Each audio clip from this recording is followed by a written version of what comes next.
Okay. Whew, it's hot. Miles, hi, my name is Ricky, and this is Healthful Trans Elder, and today I'm just going to have to stop doing my trekking. Normally I get around 5 miles, 3 to 5 miles, but today it's just too hot. Here's the picture of the thermometer right here, and it's going to get even hotter. It's supposed to get like 90 degrees out here, and that with this, where I'm at in the canyon, desert canyon, it's green and wet as everything is in here. The humidity is going to go skyrocketing, and it's not going to be very comfortable today. Let's just say that. On the good level, good scale, it's on the lower of the good. So, although nothing is really bad out here, it's just absolutely beautiful, but you have to tolerate some of the crazy changes, the bugs and critters and everything else we have out here. So I think on this video, I wanted to talk about my black garlic, because that is something I can put on this channel. It is a what's next thing, but I think it's a helpful thing as well, because it's got a lot of antioxidants in it, and it makes for wonderful things in seasoning, in soups and bread and spreads. And so I thought I would show my method for making black garlic. It's not really inexpensive, but it's not really expensive, because you only do it only costs you the one time, and you probably have most of the stuff I'm using here to make black garlic already. So if you do, that's great. You might need to buy one item, but you might find a lot of uses for this particular item as the year goes by. You're only going to use this thing for a month or maybe 2, depending on how many black garlic heads of garlic you're going to make. So that's that. Let's get on to that part of the video.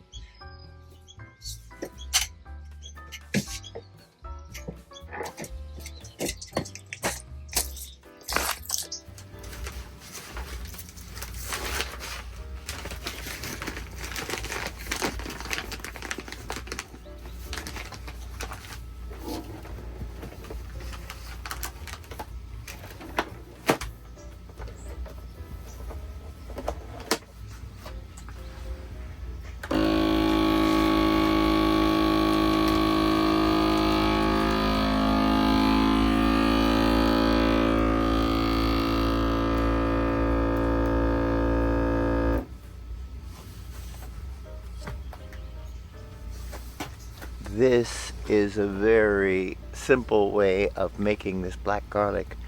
What I'm doing here is using my Seal-A-Meal, or you could use probably any vacuum sealing product, and you're bringing the actual pressure, the atmospheric pressure, way down, and that reduces the boiling point of water when you reduce the pressure, and that causes the Maillard process inside this garlic to change just a little bit. It doesn't hurt it any by the way it's slowing it from coloring to a very dark black, but it actually, I think, adds a little bit to the actual fermentation process. And it also controls odor a lot better as it's fermenting in a smaller area like what I have inside my trailer.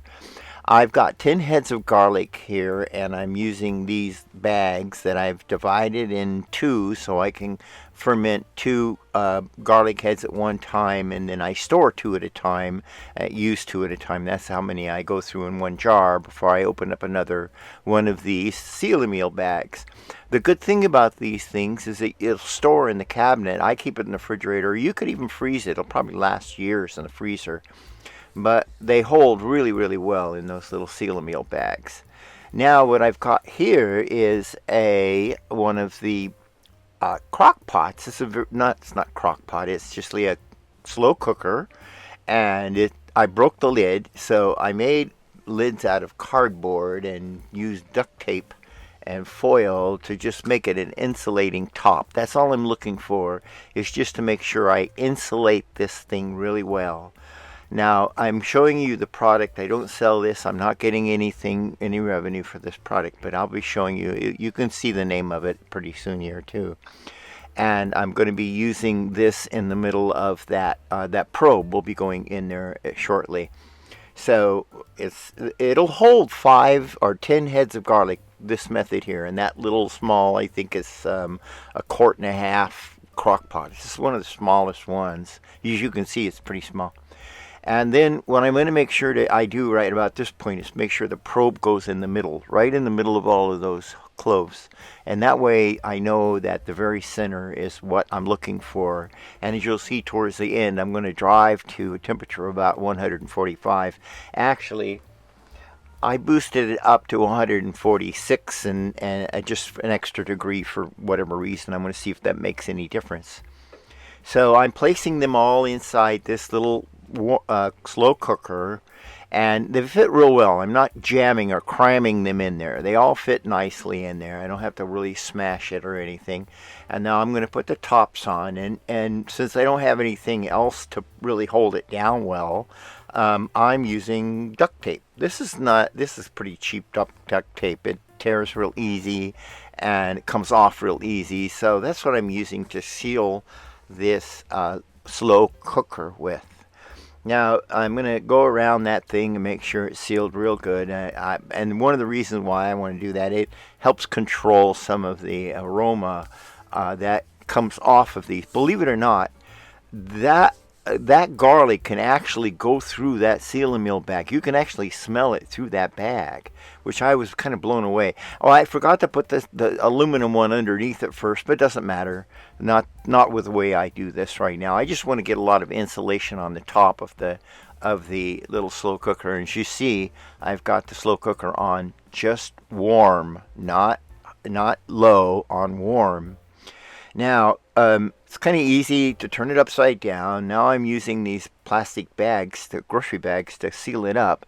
These are illegal in California, so I'm lucky I have saved several of them because they do come in handy.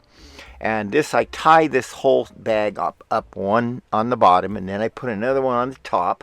So this is like a double sealed upside down.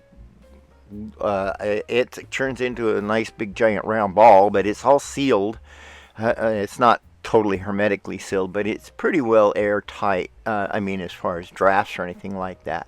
Now from here we go inside, and it goes underneath my little table in my trailer. And this is when I finished the day. It was actually hot outside. It was 81 degrees, and that's what that showed. And then later on in the day, it keeps going up to the temperature I set it.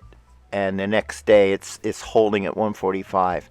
And believe it or not, that will hold at 145 for hours before that crock pot will turn back, or that slow cooker will turn back on to low again. Hours before it'll turn on, and it'll turn on for maybe 10 minutes at the most, and then turn it off again. So it really holds the temperature well. Now this garlic is one of my already done ones. This is the last ones that I had, and the smallest one I had. I was disappointed with this particular head of garlic. It was the smallest, and that's why I'm using it last. It had some nice cloves inside, but there was a whole bunch of little tiny ones. I don't know if you've been disappointed when you've bought a head of garlic in the store and half of it's these little tiny things you can hardly use. So in this case I had little ones, but to no harm, no foul here, because every single clove of that garlic will come out really simply, real simple. They feel like slimy prunes if you've ever had dry or packaged prunes, or little wet gummy bears. That's what they feel like, and they're super tender, and they're just absolutely delicious. So here's a nice garlic spread. It works wonderfully on garlic bread and or just regular French bread or any bread.